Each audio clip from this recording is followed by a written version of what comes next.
अस्सलाम वालेकुम dear student. तो अभी हम डीएनएस मेथड जो कि रिड्यूसिंग सोल्यूशन रिड्यूसिंग शुगर्स की डिटेक्शन के लिए होता है। रिड्यूसिंग शुगर कौन सी होती हैं? जिनका एक एनोमेरिक कार्बन फ्री होता है, उनको हम रिड्यूसिंग शुगर कहते हैं। मसलन सुक्रोज है, उसका कोई एनोमेरिक कार्बन फ्री नहीं है।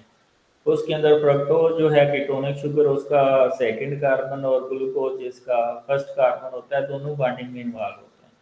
तो ऐसी शुगर रिड्यूसिंग शुगर होती है जिसमें जो एनोमेरिक कार्बन फ्री होता है। एक एनोमेरिक कार्बन का फ्री होना बहुत ज़रूरी है, क्योंकि वही रिडक्शन का है। तो जो सुक्रोज है वो उसका एनोमेरिक कार्बन फ्री नहीं होता, तो इसलिए ये नेगेटिव, यानी कि उसकी क्वांटिटी डाई नाइट्रोसैलिसाइलिक एसिड के लिए आप डिटरमिन नहीं कर सकते। ठीक है। तो ये reducing sugar like maltose, glucose, lactose, इसको मेजर करने के लिए। इसी तरह आप माइलेज ऐसे करते हैं, तो माइलेज क्या करता है, जो आपकी स्टार्च है उसको माल्टोज और एसोमाल्टोज में कन्वर्ट कर देता है। ठीक है। तो माइलेज की एक्टिविटी भी हम डीएनएस मेथड के जरिए मेजर कर सकते हैं। ठीक है, by comparing the result of your standard with your sample. तो प्रिंसिपल क्या है? अल्कलाइन सॉल्यूशन के अंदर रिड्यूसिंग शुगर जो है वो एनिडायोल्स के अंदर चेंज हो जाती है। रिड्यूसिंग शुगर जो होती है सिर्फ वही एनिडायोल रिंग्स के अंदर चेंज हुई। फिर एनिडायोल्स जो है वो ऑक्सीडाइज होती हैं into their respective sugar by oxidising agent. वो कौन सा है ऑक्सीडाइजिंग एजेंट? 3,5 dinitrosalicylic acid. और ऑरेंज रेड कलर बनता है। ठीक है, ऑरेंज रेड कलर कॉम्प्लेक्स, और उसकी एब्जॉर्प्शन हम 540 नैनोमीटर के ऊपर है। यानी कि पहले अल्कलाइन मीडिया में क्या होता है, एनिडायोल बनता है, फिर उसकी ऑक्सीडेशन होती है 3,5 डाइनाइट्रोसैलिसाइलिक एसिड की मौजूदगी में, और एक कलर प्रोड्यूस होता है red, orange red colour complex. उसकी हम वेवलेंथ मैक्सिमम एब्जॉर्प्शन लेते हैं 540 नैनोमीटर के ऊपर। इसमें वर्किंग रिएजेंट आपको क्या चाहिए? स्टैंडर्ड सॉल्यूशन चाहिए 200 milligram in 100 ml of water mean 2 milligram पर एम। तो 2 मिलीग्राम ये स्टैंडर्ड की कंसंट्रेशन है। सो 2 नॉर्मल यानी कि 2 मोलर सोडियम हाइड्रोक्साइड 4 ग्राम लेके आप 250 ml डिस्टिल वाटर में डिजॉल्व करेंगे तो 2 मोलर बन जाएगा। डीएनएस रिएजेंट कैसे बनेगा? आपने क्या करना है, 3 ग्राम रोचेली साल्ट यानी कि सोडियम पोटेशियम टार्टरेट लेना है, और उसको आप टू 50 ml डिस्टिल वाटर में डिजॉल्व कर लेना है। ठीक है। रोचेली साल्ट को हम सोडियम पोटेशियम टार्टरेट का साल्ट कहते हैं। ये 50 ml वाटर में डिजॉल्व करेंगे। सोल्यूशन बी में क्या होगा, 1 ग्राम 3,5 डाइनाइट्रोसैलिसाइलिक एसिड लेके उसको 20 ml two normal sodium hydroxide के अंदर डिजॉल्व, फिर दोनों को मिक्स कर लेंगे। फाइनल वॉल्यूम 100 ml कर लेंगे डिस्टिल वाटर। प्रोसीजर बिल्कुल सिंपल सा है। Aliquot of standard were taken in a series of test tube. ठीक है, इसमें ये आपको 0.2 to 1 यानी कि स्टैंडर्ड की कंसंट्रेशन कम से ज़्यादा की तरफ जाना है। 0.2 मिलीग्राम पर ml, 0.3 मिलीग्राम, 0.4, 0.5, 0.6। ठीक है। 1 ml of sample is taken as a test. तो यानी कि आपने आपने सैंपल की रीडिंग को स्टैंडर्ड से कंपेयर करना है।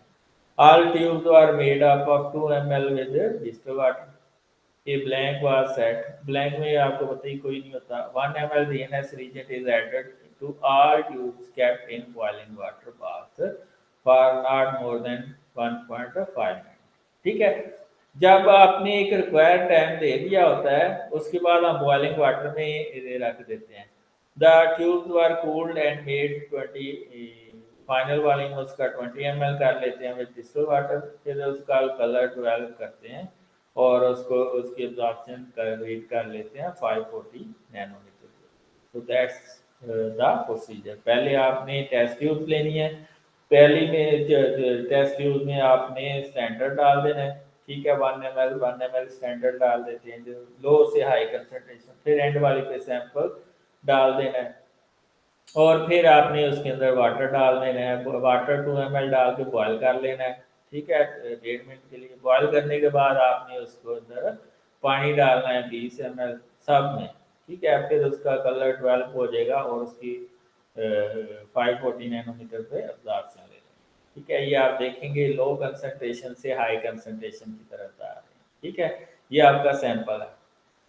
ठीक है, ये अगर आपने क्वांटू यानी कि 200 माइक्रोलीटर लिया तो 800 माइक्रोलीटर इसमें पानी डालना। ठीक है, ये स्टैंडर्ड 1, स्टैंडर्ड 2, स्टैंडर्ड 3। इसमें अगर 400 माइक्रोलीटर आपने स्टैंडर्ड लिया तो 600 माइक्रोलीटर, ताकि फाइनल वॉल्यूम 1 ml हो जाए।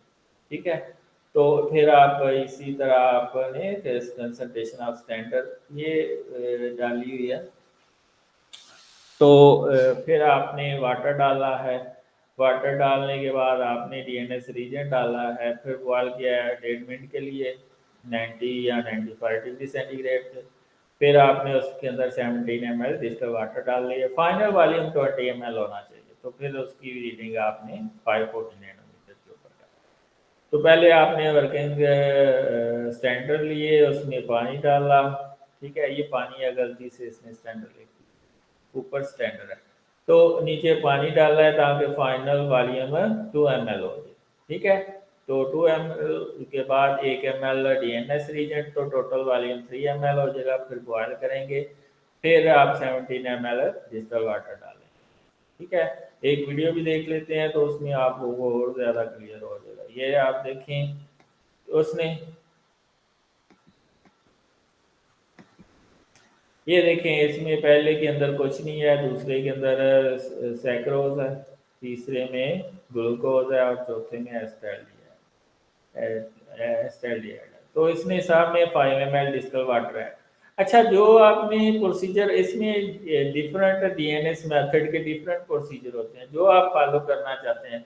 कुछ हैं जो डायरेक्टली थोड़ा थोड़ा शुगर डाल के उसमें पानी डाल देते हैं, उसको मिक्स करके फिर उसमें 1 ml 1 ml या 2 ml 2 ml, ये 1 ml 1 ml क्या डाल रहा है डीएनएस, फिर इसको बॉयल करेगा 1.5 मिनट के लिए। ये देखो बॉयल करेगा 1.5 मिनट के लिए।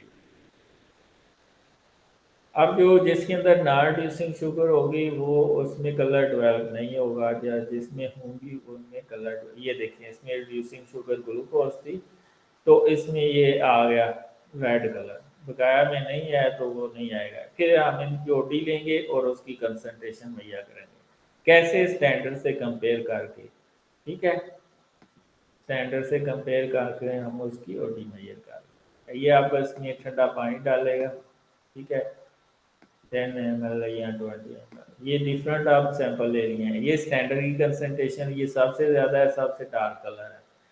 ठीक है, सबसे कम वाले स्टैंडर्ड में लाइट कलर है।